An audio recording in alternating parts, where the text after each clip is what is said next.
O quarto ponto que eu destaco nesse trecho da carta do Bagbai é o final dessa carta. Veja que coisa interessante. O Bagbai diz assim, o último parágrafo diz assim: não acho que a junta venha um dia se arrepender de se ocupar com esta grande capital, com suas dezenas e centenas de milhares que estão sem Cristo. Certamente, Deus tem muita gente nesta vasta multidão. Isso lembra muito as palavras do apóstolo Paulo, que Deus disse ao apóstolo Paulo quando ele estava em Corinto.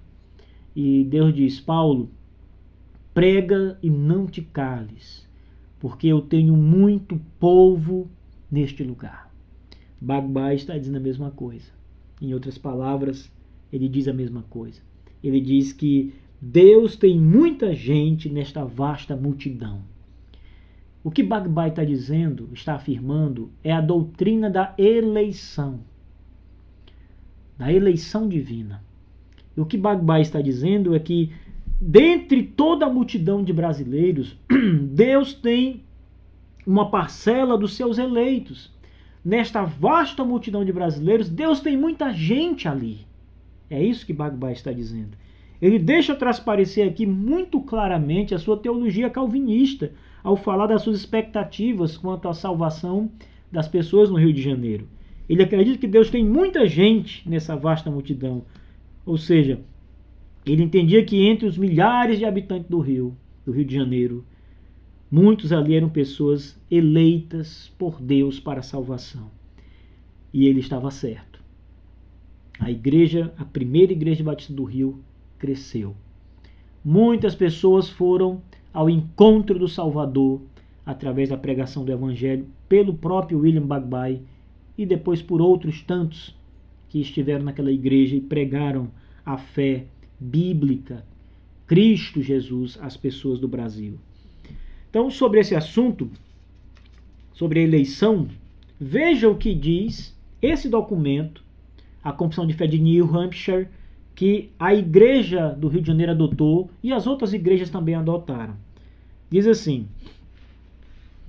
Confissão de Fé de New Hampshire: cremos que a eleição é o eterno propósito de Deus, de acordo com o qual ele graciosamente regenera, santifica e salva os pecadores, que, sendo perfeitamente coerente com a livre agência do homem, compreende todos os meios relacionados com o fim, e que é a mais gloriosa demonstração da bondade soberana de Deus, que é infinitamente livre, sábio, santo e imutável, que ela, ou seja, a eleição, exclui totalmente o orgulho e promove a humildade, o amor, a oração, o louvor e a confiança em Deus, e ativa a imitação de sua livre misericórdia.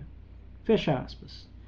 Então, o artigo da Confissão de New Hampshire, que fala sobre a eleição, é evidentemente calvinista. Os calvinistas creem nisso aqui. Se você deve estar dizendo: olha, eu creio assim também, pastor Marcos. Então você é um calvinista, porque essa é uma declaração calvinista. Tudo que está aqui é o que os calvinistas creem. Você vai encontrar uma elaboração maior e mais profunda na Confissão de 1689. Mas tudo que está aqui é verdade, é mais breve. Ou seja, é uma declaração menor, mas de teor calvinista. Tom Nettles vai dizer que, combatendo as pessoas que querem dizer que a declaração de New Hampshire é moderadamente calvinista, ou levemente arminiana, como alguns vão dizer, ele vai dizer: não, essa é uma declaração calvinista, mas que é resumida, porque a Confissão de 1689, ou Confissão de Fé Batista da Filadélfia, era muito grande. Então os batistas decidiram fazer uma condensada, uma menor, uma mais enxuta. Mas o teor, ou a doutrina, permanece. Calvinismo. Soteriologia calvinista. Mas não é só isso, gente. Muitas outras evidências do próprio Bagbai e do seu calvinismo são encontradas. Por exemplo, 2 detalhes sobre a vida do William Bagbai que reforçam a sua evidência, a evidência do seu calvinismo, são os seguintes. Primeiro, o Bagbai ele é descendente de huguenotes franceses. Os huguenotes são os calvinistas franceses. Então, a mãe do Bagbai, ela descende de huguenotes da França. A esposa do William Bagbai, a Anne Luther Bagbai, também é descendente de huguenotes franceses. Ou seja, também descende de calvinistas da França. Veja o que diz o Reis Pereira, abre aspas, sobre William Bagbai, ele diz assim: do lado materno, descendia de huguenotes franceses que tiveram de abandonar a França em virtude da intolerância de Luís XIV. Fecha aspas. Ora, o William Bagbai, ele vem de uma família de tradição calvinista, desde sua origem ainda na França. Agora, sobre a Anne Bagbai, o mesmo Reis Pereira diz assim, abre aspas, Anne Luther Bagbai também era descendente de huguenotes franceses. Sua mãe, Anne Luther, deu à filha o seu nome com uma terminação francesa, numa espécie de homenagem aos seus antepassados huguenotes. Ou seja, a mãe dela, ligada à tradição da família, certamente também à tradição teológica, dá à filha um nome com terminação francesa, lembrando os seus pais huguenotes da França. Então, tanto Bagbai quanto Anne Bagbai, sua esposa, todos os dois eram de origem huguenote ou calvinista francesa. E mais um ponto importante, o William Bagbai, ele foi aluno de eminentes professores calvinistas nos Estados Unidos. Um deles é o B.H. Carroll. Citando de novo o Reis Pereira, abre aspas, William Bagbai matriculou-se na Universidade de Waco e se tornou o primeiro aluno do Departamento de Teologia da universidade, cujas aulas eram ministradas por B.H. Carroll. B.H. Carroll, página 73 do livro História dos Batistas no Brasil. B.H. Carroll, importante professor dos Batistas do Sul. Para encerrar a aula de hoje, eu quero só ler aqui uma passagem que fala desse professor, o professor do William Bagbai.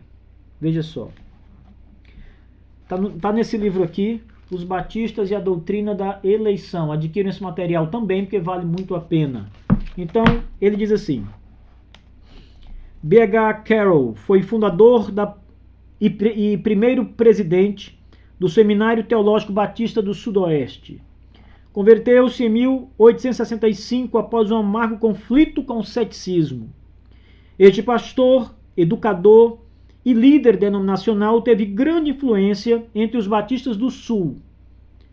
Sua obra mais conhecida intitula-se Uma Interpretação da Bíblia em Inglês. Ele nos dá uma valiosa contribuição a respeito da eleição, a doutrina da eleição. Ele afirma, abre aspas agora palavras do B.H. Carroll, a última cláusula de Atos 13:48 que diz, e creram todos que haviam sido destinados para a vida eterna, requer alguma explanação. Quando eu era jovem, e não tinha ainda absorvido a doutrina da predestinação, eu queria que a passagem dissesse, e todos que creram foram destinados para a vida eterna. Talvez seja assim que você queira interpretar o trecho. Mas o irmão Brodus disse, deixe que as escrituras digam o que elas querem dizer. Deixe a passagem como está. A ordenação precede a vida eterna. A ordenação para a vida eterna acontece na eternidade. E ele continua. Paulo, em Romanos 8, dá-nos a ordem dos acontecimentos.